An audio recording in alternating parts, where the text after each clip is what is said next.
Hello guys, welcome back to our channel. So Tirupati కాలినడకన ప్రయాణం start చేసే ముందు ఒక మంచి టీతో అయితే స్టార్ట్ చేసామన్నమాట.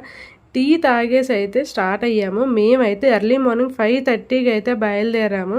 ఇప్పుడు అంటే గుంపులుగా వదులుతున్నారు కదా, మేము వెళ్ళే రోజు అయితే జనం బాగానే ఉన్నారు, చాలా ఎక్కువగానే ఉన్నారన్నమాట.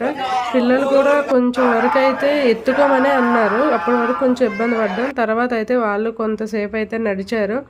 కానీ మధ్యలో డ్రింకులు జ్యూస్లు తాగుతూనే ఉన్నాము, అంటే ఎనర్జీ కోసం అని. తర్వాత మోకాలు పర్వతం అయితే వచ్చింది. అమ్మయ్య అనిపించింది, చాలా వరకు వచ్చేసాము అని.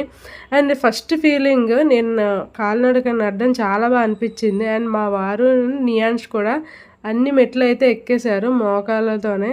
నేనైతే అన్ని మెట్లు అయితే ఎక్కలేకపోయాను. మొత్తానికి అయితే పైకి అయితే చేరుకున్నాము. See you in next vlog. Bye guys.